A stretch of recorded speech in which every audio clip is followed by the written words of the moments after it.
Assalamualaikum warahmatullahi wabarakatuh. Perkenalkan, nama saya Ahmad Zidan Al-Farizi, NIM 12102193061 dari kelas HKI 5B. Di sini saya akan menjawab pertanyaan yang membahas tentang kaidah sosial dalam bermedia sosial. Yang pertama, pengertian kaidah sosial adalah pedoman bertingkah laku di kehidupan masyarakat. Bagaimana cara kita berperilaku di masyarakat? Dalam kaidah sosial terdapat klasifikasi, diantaranya yang pertama, kaidah kesopanan. Norma kesopanan adalah perilaku yang mencerminkan tentang kebiasaan, kepatutan, dan kepantasan seorang manusia terhadap sesamanya. Norma ini berangkat dari adat istiadat, nilai-nilai masyarakat, dan kebiasaan seseorang. Menyadur dari salah satu penjelasan Kemendikbud melalui modul pendidikan Pancasila dan kewarganegaraan. Norma kesopanan adalah yang bertugas untuk mengatur kebiasaan yang ada pada suatu masyarakat. Tujuan norma kesopanan adalah untuk mengatur kehidupan berkelompok agar saling menjaga kemaslahatan antara satu sama lain. Yang kedua, kaidah kesusilaan. Norma ini merupakan peraturan yang dibuat oleh hati nurani manusia. Selain itu, norma kesusilaan menentukan mana yang baik dan mana yang buruk berdasarkan kebaikan yang ada dalam diri seseorang. Yang ketiga, kaidah kepercayaan atau keagamaan. Yang menjadi bagian daripada kaidah sosial adalah agama. Pengertian kaidah agama ini berhubungan erat dengan tingkat kepercayaan yang harus dimiliki oleh setiap manusia. Kepercayaan berhubungan dengan rohani dan tidak bisa ditentukan nilainya. Meskipun demikian, dalam sudut tertentu, manusia penting untuk memiliki kaidah kepercayaan ini. Yang terakhir, kaidah hukum.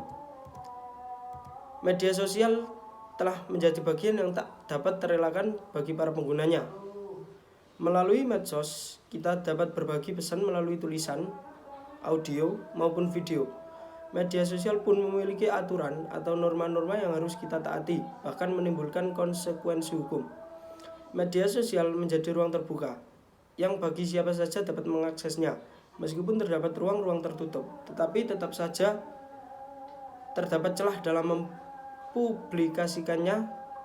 Hukum dalam bertransaksi informasi dan elektronika, maka diterbitkan Undang-Undang tentang Informasi dan Transaksi Elektronik atau ITE nomor 11 tahun 2008. Undang-Undang ITE ini juga mengatur setiap orang yang melakukan perbuatan hukum sebagaimana diatur dalam undang-undang ini, baik yang berada di wilayah hukum Indonesia maupun di luar wilayah hukum Indonesia yang memiliki akibat hukum di wilayah hukum Indonesia.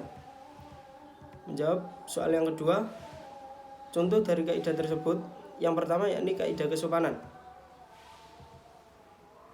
Contoh yang pertama adalah menggunakan kata yang baik dan benar ketika berinteraksi dengan dosen dalam media sosial. Yang kedua, memberi kritik di media sosial dengan bahasa yang tidak menyinggung atau diksi yang digunakan tidak dapat dipahami. Yang ketiga, membuat berita atau informasi yang sesuai fakta atau tidak hoax agar dapat dipertanggungjawabkan kebenarannya dan tidak ada pihak yang dirugikan. Yang keempat, tidak membagikan konten yang berbau pornografi dan porno aksi. Yang kelima, menyadari bahwa media sosial digunakan untuk membangun relasi tanpa merugikan orang lain. Kaidah yang kedua yakni kaidah kesusilaan. Contoh dari kaidah kesusilaan ini yang pertama, menyalakan kamera atau on cam pada saat melakukan pembelajaran virtual. Yang kedua, tidak memposting gambar atau video yang bersifat asusila. Yang ketiga, menghindari berkomentar yang mencemarkan nama baik. Yang keempat, kekerasan. Dan yang kelima, ujaran kebencian. Yang ketiga yakni kaidah kepercayaan. Contoh dari kaidah kepercayaan yang pertama adalah menghargai ketika ada orang yang memposting gambar atau video tentang agama atau kepercayaan yang dianut. Yang kedua, tidak menipu. Yang ketiga, tidak menggunakan akun fake palsu. Yang keempat, tidak mengadu domba. Dan yang kelima, membuat situs judi online. Yang terakhir yakni kaidah hukum. Kaidah hukum bersumber dari penguasa atau pemerintah yang dapat membebani hak dan kewajiban. Contoh dari kaidah hukum yakni yang pertama, beretika baik di media sosial, salah satunya dengan memperhatikan apa yang akan kita unggah. Sebagai acuan hukum, transaksi informasi dan elektronika maka diterbitkan dalam Undang-Undang tentang Informasi dan Transaksi Elektronik ITE nomor 11 tahun 2008. Yang kedua, tidak mudah percaya dengan berita yang tidak jelas sumbernya. Yang ketiga, memastikan postingan yang diunggah di media sosial tidak mengandung unsur sara. Yang keempat, menggunakan jejaring sosial media sebagaimana mestinya, tentunya dengan bijak. Yang kelima, mencantumkan sumber ketika memposting terkait hak cipta orang lain. Menjawab pertanyaan yang ketiga, yakni contoh pelanggaran kaidah sosial. Contoh pelanggaran kaidah kesopanan. Yang pertama, ketidaklaziman diksi kerap dilakukan oleh mahasiswa dalam bertutur menggunakan media sosial. Yang kedua, ketidaklaziman diksi dalam bertutur dapat menjadikan tingkat kesopanan menjadi berkurang. Akibat timbal balik dari contoh pelanggaran tersebut, yakni yang pertama, tingkat kesopanan seseorang menjadi berkurang. Yang kedua, dinilai tidak profesional. Yang ketiga, mendapat gunjingan. Contoh pelanggaran yang kedua yakni kaidah kesusilaan. Yang pertama, tidak menyalakan kamera ketika sedang ada perkuliahan atau rapat virtual. Yang kedua, tidak memperhatikan dan tidak menggunakan public speaking dalam perkuliahan atau rapat meskipun dilakukan secara virtual. Akibat timbal baliknya, yakni merasa malu, merasa bersalah, dan kemudian tidak pede dengan dirinya sendiri. Yang ketiga, contoh pelanggaran dari kaidah agama atau kepercayaan. Pertama, berusaha untuk menyingkirkan atau mendiskriminasi agama lain atau kepercayaan lain.